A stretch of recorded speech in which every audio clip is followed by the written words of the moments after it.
I had one of these a year ago or so, and I made an unboxing video, but I never really made a full review on it. So there's a reason for the shape of this board. It tapers in right here, so you can have a wider area around the trucks, but it's not super heavy. You've got these little angles right here, so you can have a nose and tail when you're primo, and then it's flat on the tail for people who like to do freestyle tricks where they're doing like a pogo or something, you know, like bouncing on that tail.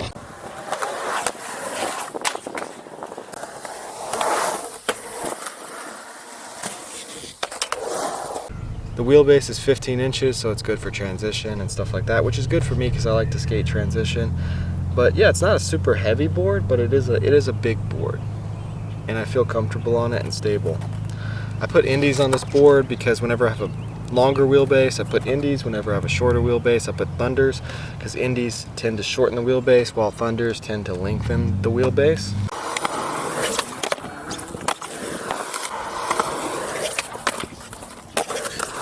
Like, I miss the transportation unit board at this point.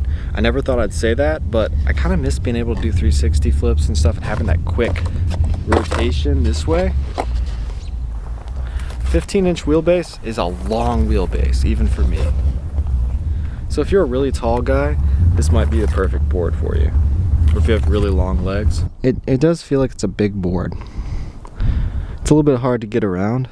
It's good for transition, very stable.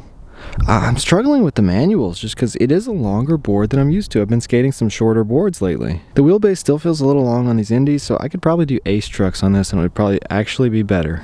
This is why you don't have kids. Look what they do. They just leave their shoes here at the skate park. Your daddy worked hard at a factory to buy these shoes for you at Walmart, and you're gonna leave them here at the skate park? It gets worse. There's a sock over here, and then another sock way over there.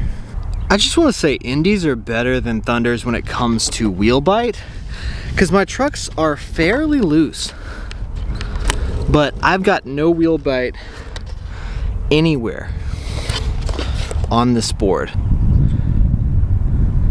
Yeah, I've been riding pretty loose trucks.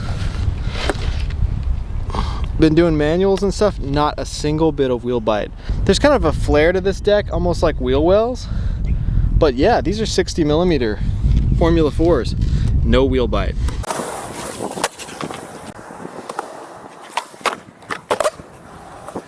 I didn't think there could be a wheelbase that was too big, but for me right now with manuals, I'm having trouble getting used to this. Maybe it's because I've got riser pads. Last time I skated an Andy Anderson board, I didn't have riser pads. I'm struggling with the manuals on this 15-inch wheelbase. I've been skating these heroin boards with these little short wheelbases. So one weird thing is it's not really any longer than this regular popsicle-shaped board, but for some reason it feels longer. It feels so much bigger. This is the first time I've skated an Andy Anderson board and not really liked it. You know, I might make another review on it when I skate it a little bit longer. But so far, I feel like it's a little bit long for me, even though it's not long. So the trucks and the wheels are heavy. They're 60mm Formula 4s. And the old Indy 169s, like 10 years old with the reverse kingpins. They're like 10 or 20 years old. They came with the regular kingpins. I just added the reverse kingpins. You can buy those on Indy's website. So the thing is, I skated this regular popsicle-shaped board that I'm going to be doing a review on next today, and it skated better, and it was much cheaper. I had Indy 169s on both. I never could figure out the manuals on the Andy Anderson board this time. Last time, that was my favorite thing, but last time I had thunders, maybe it is better with thunders. Maybe I should skate it with thunders and small wheels. I mean, it wasn't that bad. It was definitely pretty good and pretty skatable, had good pop. I am recovering from an ankle injury, but I'm almost fully recovered. I never really could do 3 flips on it, and I did a bunch of 3 flips today on this regular popsicle-shaped board, which is pretty similar in size. I know when I switched over to this popsicle-shaped board, that flip tricks were much easier. I was having a lot of fun today doing flip tricks on a regular board.